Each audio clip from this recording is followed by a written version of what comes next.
Now, I've made a couple of videos about McBeth, and by him being so good, he has popped up in a lot of other videos as well, but they have all shown him winning majors or competing to the best of his ability. I have yet to show any of McBeth's worst moments. Since he has been on top of the disc golf scene since his explosion in 2012, McBeth has had plenty of great moments, but he's had some really bad moments too. He's had bad shots, bad rounds, and some really unlucky moments. So just like with the other videos like this, we're still going to look at some of his best moments, like all of his aces, some of his funniest moments, and my own personal favorite McBeth win. Let's hop right into it, the best and worst moments of Paul McBeth. If you have watched the other videos I have done, you know I like looking at their aces. Well, McBeth has so many aces, I'm not going to do a deep dive into them. Instead, here's all of McBeth's aces, from amazing aces in tournaments to a thumber ace. Enjoy.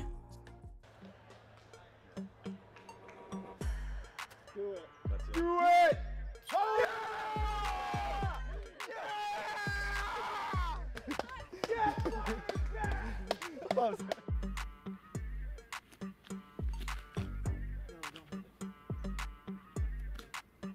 Get in. Yeah!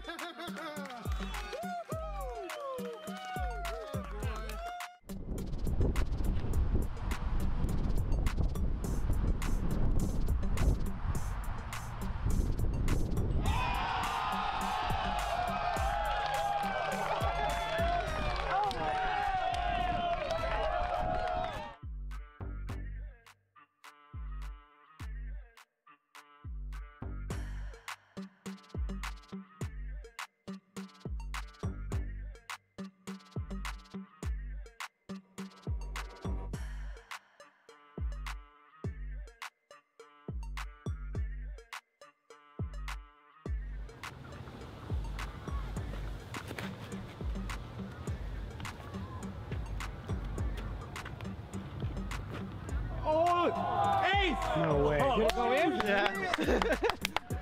Yeah.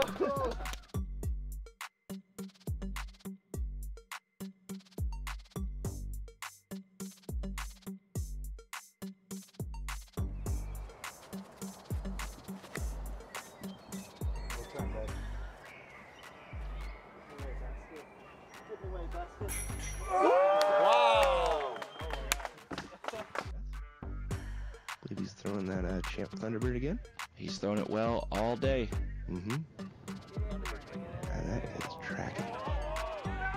Like I said, he threw it well all day. Since we just saw his crazy ace, I wanted to show you one of the best almost aces I've ever seen, and it's pretty funny. 2017 Ledgestone, round 3, hole 5. Check how long it is, 476 feet, that's a decent bomb. Heiser out over the baseball field to the basket. McBeth shows us how it's done. I got a Star Destroyer here. Like I said, just looking to put it past that pole. If it goes in front of that pole, there's a good chance it goes OB. If it goes behind it, it's got a good chance to do stuff like this. Is that good?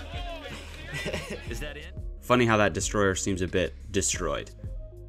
This is the only time I've ever seen a disc stick in the side of a basket, literally as close as it can get to going in.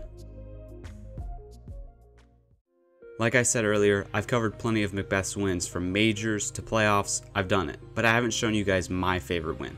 Like some of you guys, I started playing disc golf when COVID happened, looking for some more hobbies to get into that involved being outdoors. I stumbled upon disc golf when going for a walk in the park. A few months later, I started avidly watching disc golf. I had already seen McBeth in some tournaments, but he hadn't won one yet. Then the 2020 MVP Open at Maple Hill happened. I just remember watching that course and being like, this is the coolest disc golf course I've ever seen. That still holds true today. Round 1 started out hot for McBeth. He was 4 under through 7, then this happened on 8.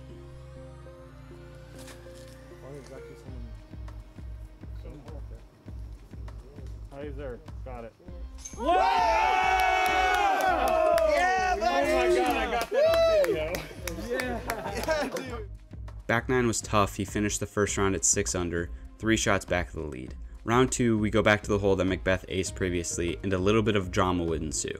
The hole is not an island hole, so when McBeth went OB deep in the water, he made the argument that he should get to drop there and not go to the drop zone. If he went OB on the backside, then he should play it where it crossed. So yeah, so I crossed inbounds up there. If you're OB in water, you go to this tee. I'm not play provisional, but that's not how it should be. It isn't an island.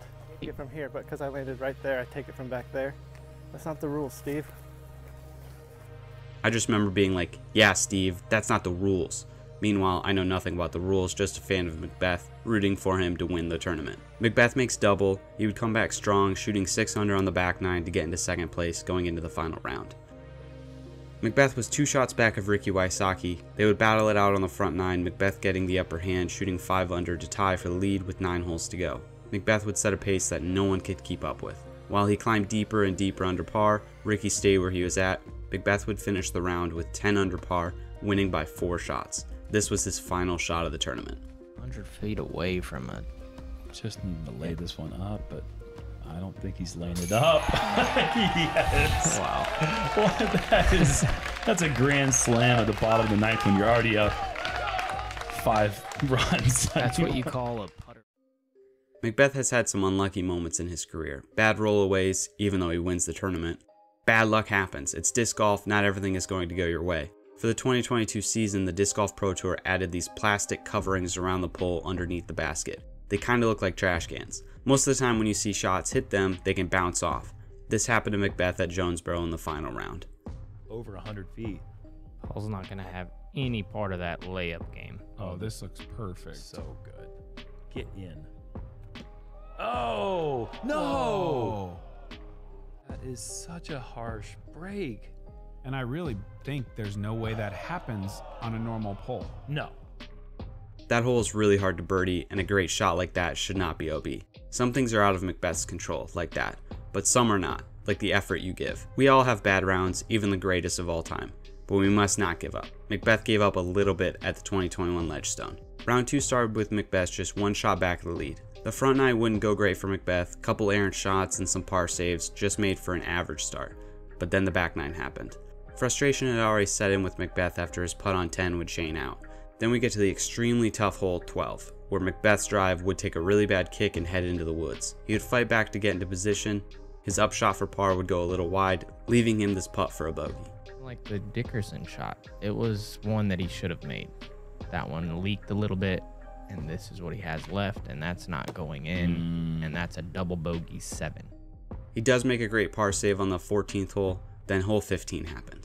McBeth's drive would be a little left, catching the trees and dropping OB. His next shot he would slip and fall, his disc pulling left and going out of bounds again.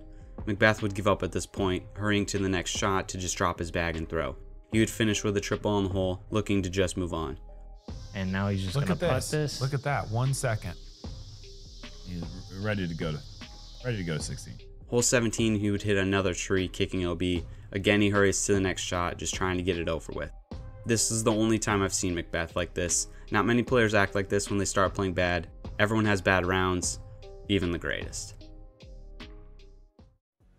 Since the explosion of disc golf from COVID, Discraft has been at the forefront of disc golf. Led by McBeth and everything that he's built, he signed with Discraft at the end of 2019, but the big move didn't happen until last year when it was announced that McBeth had signed a contract extension with Discraft for 10 years, $10 million.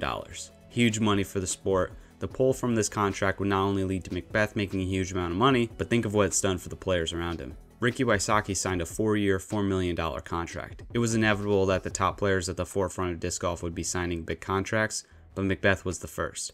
Regardless of the best and the worst moments, McBeth's impact off the course is exponential. He was the first big contract, now he's the staple of disc golf forever.